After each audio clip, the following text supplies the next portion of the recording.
उत्तर प्रदेश के गाजियाबाद जिले के लोनी क्षेत्र में बीजेपी विधायक नंद किशोर गुर्जर अपने विवादास्पद बयानों के चलते सुर्खियों में बने रहते हैं।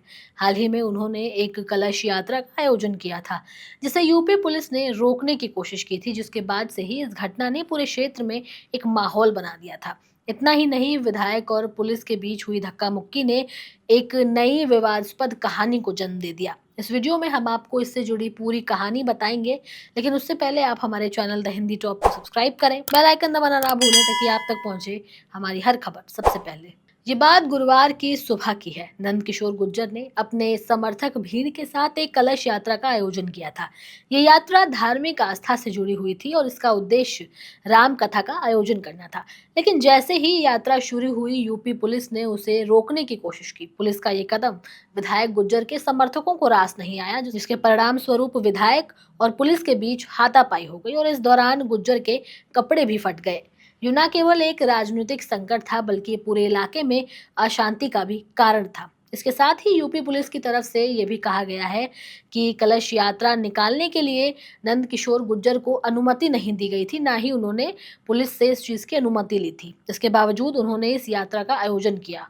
उन्होंने दिशा निर्देशों का पालन नहीं किया और बिना किसी परमिशन के ये यात्रा निकाली। इस स्थिति के बाद विधायक गुर्जर का गुस्सा भड़क उठा। उन्होंने पुलिस के सामने आईएएस अफसर को ललकारते हुए कहा कि कलश यात्रा खत्म हो जाने दो, फिर यूपी पुलिस को बताता हूँ। उनका ये बयान न केवल आक्रामक था, बल्कि ये उन मूल्यों का भी उल्लंघन करता है जिन्हें एक जनप्रतिनिधि को अपनाना चाहिए। गुर्जर ने आगे कहा कि अगर चीफ सेक्रेटरी ने अपनी मां का दूध पिया है तो कथा के बाद गाजियाबाद यूपी पुलिस तेरी गोलियां होंगी और मेरा सीना होगा। ये बयान न केवल स्थानीय लोगों को बल्कि सोशल मीडिया पर भी माहौल टाइट कर रहा है। जैसे ही विधायक ने गोलियों वाली बात कही, उनके समर्थकों ने ताली बजा करके उनका उत्साह बढ़ाया। ये एक शर्मनाक बात है कि आप एक जनप्रतिनिधि हैं और आपके मुंह से ऐसी भाषा निकल रही है। तालियों की गड़गड़ाहट से ये भी देखा गया कि किस तरह से कुछ लोग जनप्रतिनिधियों के अपमानजनक बयानों को भी प्रोत्साहित करने में लगे रहते हैं। विधायक ने इस अवसर पर यह भी कहा कि वो योगी आदित्यनाथ से मिले थे, जिन्होंने उन्हें बोलने से मना किया था, लेकिन अब उनके सब्र का बांध टूट चुका है। गुर्जर का ये बयान और उनकी कार्यप्रणाली एक गंभीर चिंता का मुद्दा है। एक जनप्रतिनिधि के रूप में उन्हें अपने शब्दों के प्रति जिम्मेदार होना चाहिए। उनकी ये सोच, उनके समर्थकों की तालियां इस बात का संकेत है कि किस तरह से सत्ता में बैठे लोग अपनी शक्ति का दुरुपयोग कर सकते हैं।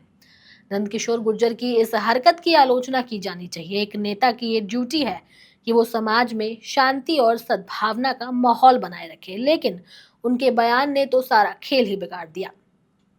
और ये कोई पहली दफा नहीं था जब नंदकिशोर गुर्जर ने विवादित बयान दिया हो। इससे पहले भी उन्होंने उत्तरी दिल्ली में 2020 में हुए दंगों को लेकर के विवादित बयान दे डाला था। उन्होंने विश्व हिंदू की विराट हिंदू सभा में कहा था कि हम जिहादियों को मारेंगे और हमेशा मारेंगे। उन्होंने ये भी कहा था कि हम लोग किसी को छोड़ते नहीं हैं, लेकिन हमारी बहन बेटी को कोई छेड़े तो उसे हम छोड़ते भी नहीं है। दिल्ली के अंदर सीएए पर दंगा हुआ, तब ये जिहादी हिंदुओं को मारना शुरू किए, तो आप लोग थे जिन्होंने अपने घर में घुसा दिया।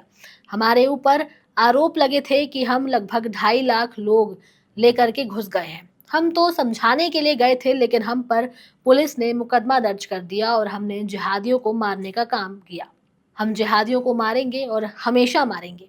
तो ये थे नेताजी के बिगड़े हुए बोल, जिन्होंने जिस तरह का बयान दिया वो एक सेवक नहीं दे सकता था। और यदि ऐसी घटनाएं जारी रहें तो निश्चित रूप से ये लोकतंत्र और समाज दोनों के लिए एक बड़ा खतरा साबित हो सकता है। इसलिए हमें जागरूक रहना होगा और ऐसे नेताओं की कड़ी आलोचना करनी होगी जो समाज में खाई पैदा करने का काम करते हैं। ऐसे नेताओं को उनके पद से हटा देना चाहिए ताकि समाज में शांति और सद्भावना बनी रहे। लेकिन इसमें एक सवाल है जो यूपी सरकार से है, वो ये है कि आपकी ही पार्टी के विधायक आपके ही पुलिसकर्मी और चीफ सेक्रेटरी के बारे में इस तरह की बातें बोल रहे हैं, तो क्या अब उनके खिलाफ कोई कार्रवाई की जाएगी? क्या बीजेपी विधायक नंदकिशोर गुर्जर को इतना सब होने के बाद उनके पद से हटा दिया जाएगा? ये एक बड़ा सवाल खड़ा होता है। अब आप लोगों की इस पर क्या राय है, आप हमें कमेंट सेक्शन में जरूर बताएं। कैमरे के उस पार मेरा साथ दे रहे थे मेरे साथी शिव कुमार, मैं आपके साथ अनु चतुर्वेदी। आप हमारे चैनल द हिंदी टॉप को सब्सक्राइब करें, हमें एक्स यानी ट्विटर, फेसबुक और इंस्टाग्राम पर भी फॉलो करें।